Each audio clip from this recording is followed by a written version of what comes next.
Hello, everybody, and thank you for tuning in to the Liberty Report. With me today is Daniel McAdams. Daniel, good to see you. Good morning, Dr. Paul. Good. There's a lot of stories in the paper in the last day or two dealing with immigration. Immigration tends to be a pretty big issue. It's been a big issue for a long, long time, but certainly the presidential campaign has called attention to it. What's happening in Europe and the Middle East has called attention to it due to the mass migration of thousands of people. But the news recently has to do with us and how it affects American citizens, what's happening to our country, what is our moral obligations, because generally it's very easy for people who say accept anybody all the time and give them whatever they want. If you're not for that you're a morally corrupt person, even though I'm very sympathetic to the problems and I have great empathy for what's going on. I also have a great empathy and sympathy and responsibility to try to protect the liberties of the American people. I want to start by just reading just a couple of headlines that tell you a little bit what's been going on in the media. Here's one. State Department sets new single-day record for Syrian refugee approvals. So it's not slowing up. They haven't solved the problem. There's still a lot of refugees that want to come. Here's one report, it's UN, pressing for alternative ways to admit more Syrian refugees to U.S. And we'll go into this a little bit, and that has to do with how can we bend the rules or cheat or go around the rules so that the American people or the American government will accept more refugees than even what the law says. Now, that's not a good idea. But the other one here is why America could and should admit more Syrian refugees. Well, this deserves a lot of discussion, and you know, we have a very conservative populist approach. We have a very liberal approach of just anybody and everybody. But then there's also analyzing this from a more libertarian private property rights, and that's what I'd like to do today. I guess you've seen some of these headlines. Yeah, absolutely. And you know, the record numbers coming in. President Obama has said initially that he'd like to bring in 10,000 Syrian refugees this year. The White House has now upped that number to 60,000 that they would like to have, and then 100,000 in 2017. So this is a significant number of people. Now, they want to always put it on us, and Obama sets the standard. If anybody talks about this and says, no, we shouldn't do this, there's reason not to, he said, he disagrees. He says, that's not what America is all about. Well, what is America all about when you think about our contribution to the problem? You know, they talk about the problem, and if we open up their doors and open up our pocketbooks and do whatever we can and sacrifice even more, if we don't do that, then we are immoral, unconstitutional, or un-American, and therefore we are the bad guys. But they never once asked the question, could we have been a contributor to this problem? You know, when you look at Syria right now, the disaster there, we can date it pretty well back to 2011. Even though there were fights going on and there was a civil strife there and there were people who didn't like Assad. But the real problem started in 2011, and that's when we got involved. And our president was adamant, you know, the peace candidate, the peace president, said, Assad has to go, Assad has to go. And even though they wouldn't tell us exactly what they were doing, you know, we got very much involved. We had special forces, we had the CIA, and it's been going on. And the longer we're there, the more chaos, the more refugees come, and the immigrants come. And now the solution is, we can't solve that. We're not going to change our foreign policy. We're not going to accept any responsibility. What we have to do is open up our hearts and minds and body and purses and take care of it. And they never talk about one of the worst exports that we've ever had. Because after the Cold War ended and communism was more or less defeated, we've exported the successful economy, the mixed economy, the interventionist economy, the planned economy of Keynesianism, where you have central banks and income taxes and all these things. That everybody said, well, America's successful and they're wealthy, and we would impose it. We would go around the world and we would teach them how to set up central banks. And this is why, you know, it's the lack of the understanding of what freedom's all about, property rights and contracts and sound money is all about. And that's why this chaos is here. So then we see these refugees come in. and it's a calamity. So I don't see an easy way out. I know some of the answers are, but do you have any suggestions on what ought to be done? Well, you make the great point, and no one who's saying we need to have more refugees, at least no one I know of, is saying we caused the problem. Where did the problem come from? In 2011, like you said, America said, or the leaders of America said, Assad must go. And they started backing groups that were trying to overthrow Assad through violence. So everyone that says it's all Assad's fault, well, he wasn't killing anyone before 2011. He hadn't been 20 years killing hundreds of thousands of his own people.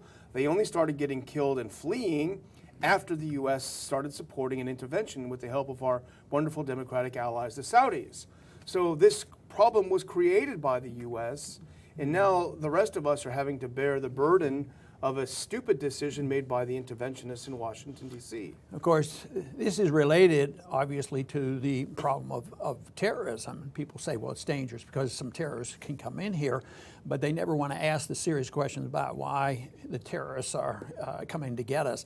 But you know, one thing that they seem to be able to do very well is small incidents can occur here, not too many here, but there have been some where people get killed and people deliberately killed by jihadists. And certainly the big one, so-called big one, which was Paris, it was horrible. But in a scheme of things, when you think about how many civilians have been killed in the last 15 years in the Middle East, you know, it was minuscule. And yet there was a hysterical reaction to this, because every time they talk about our foreign policy or what we have to do and why we have to watch this, it's always, did you see what happened, you know, in Paris? But they never question, you know, cause and effect and how our policies may be responsible for this, and what are we going to do to get people to reassess our policies? And here's one thing you'll never see in the news. Paris was horrible, 100 and some people killed. But just a couple of days ago, U.S.-backed rebels in Syria had 2 suicide bombings in which as many people were killed in Syria as were killed in Paris. Our guys did this. Nobody reports it. They're non-people. They're non-people. They're non-people. Sometimes they say the Palestinians are non-people too.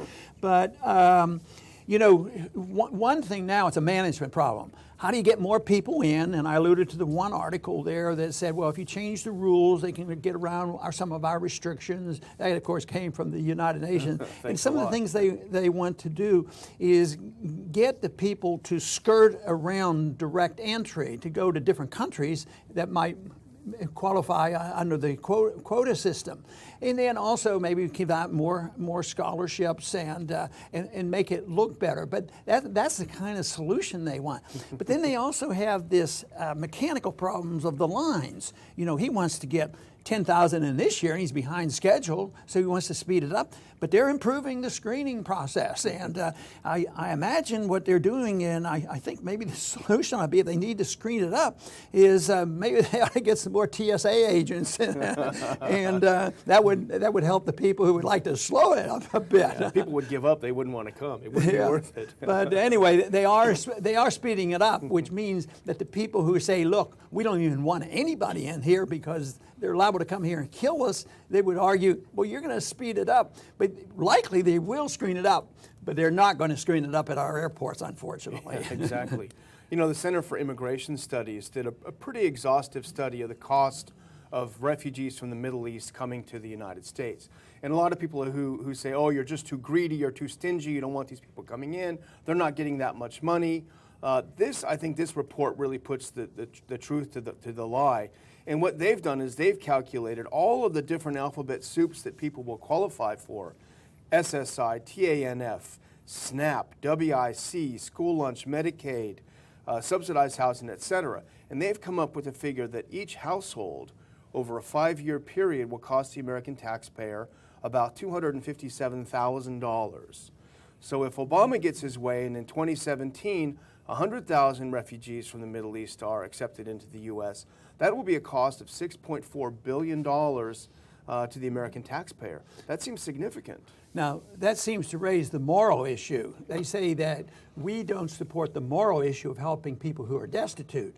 But even under these conditions, there's a lot of people who donate money to try to help them. But this idea that the government can come on and dictate and distribute them around our country, since there's no such things as state prerogative, and then to get all this money.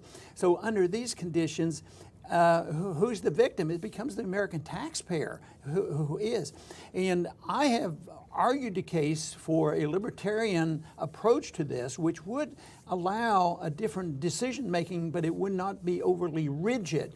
But in a libertarian society, the decision would be made by property owners. It'd be more like, our household and our property. There's no invasion of immigrants to our houses so far, that they can come in because it's our property.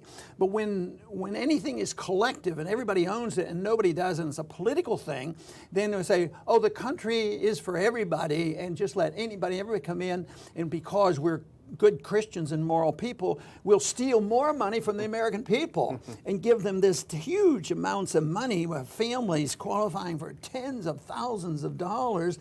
I mean, that is not humanitarianism. It is spitefulness against United States citizens. And besides, these numbers are eventually going to keep up with us. We pay all this money to fight these wars, and then we come over here, and then we cause trouble, and then we're supposed to pay for all the problems, and then we're supposed to believe, that doesn't matter. We can take care of it. We print money, and everybody takes our money. It'll last forever. So 10,000 isn't enough, and people argue for more. They want 400,000. There has to be a limit to this, and it won't be all of a sudden we're going to have wisdom in government. I don't think that's going to happen. I think that they're going to come because we haven't addressed the subject of the economic policies which are disastrous around the world, including our country now, as well as these wars that create our problem. And then we're just treating a symptom. It's a horrible symptom. But as far as the immediate needs go, is we need individuals to make decisions. We decide who comes onto our property. So people on a true libertarian society, I think immigration would be rather restrictive in that people just can't come in. It's not no place where they can go. There's no collective. They can't get food stamps. They can't do anything. The incentives, but I think there would be a very good work program. Matter of fact, I think it's fascinating in all this discussion and fear with the immigrants. In the last 5 years, the number of Mexican immigrants have gone down. There's more people going home. That might be a sign of what's got to come. If they're leaving and there's more going home than coming in, that might be telling us something. But I think that's what would happen. Workers would come and go, and there would be no promise of welfare benefits. It would be a good way to send some money to Mexico other than stealing it from the taxpayer, and that money would have to come back. What else are they going to do with the money other than buy American products? So it's really not a bad economic problem either. Yeah, I know we have to go soon, but I wanted to mention 3 really quick things as quickly as I can. You started, before the show, you mentioned to me, I think it needs to be in the show, that all of these humanitarian NGOs, they collect money for each one of these. They get something like $700 for each person they settle. So there's a huge incentive for them to send people here. The second thing is you talked about, we're the heartless ones because we don't want to open the doors wide. Well, we're the ones who said we don't want to start agitating in the first place. I'm sure all of these refugees, or most all of them, would rather be back in their old homes, running their old businesses, going to their old jobs. So we would have, if we would have had our way, they would have never had this. The final thing, you asked me earlier, what would the solution be? I think every American who supported the interventionism into Syria should host one Syrian family. Now, that seems fair enough. They can pay their way, and then it won't be on the American taxpayer. It sounds fair and moral, of course, but because they would, I'm sure, volunteer to do that. That's sort of like asking, if push comes to shove and they invoke the draft again to go fight a war, will all the members of Congress go? Shouldn't they go first? Sure. But no, they're not. It's not likely to happen. But this is a difference. It's a change in policy right now because there's so much emphasis of getting a lot more immigrants in right now, Syrian immigrants, and they're doing it by claiming that we who ask questions about there and believe that we shouldn't add an additional burden on the American taxpayer and the American people and American property that we're the bad guys, we're immoral, and that if we take that position, the president say, that's not what America is all about. What is America all about? Promoting bad economic policy, running the world with our central banking methods, and fighting wars and imposing our will on all these countries? Is that what America is all about? Well, believe me, there is another answer for what America should be all about, and it certainly is not more military intervention and more economic planning and more destruction of our currency and more central banking. And that, of course, hopefully, we can promote that issue of liberty and freedom for all of us.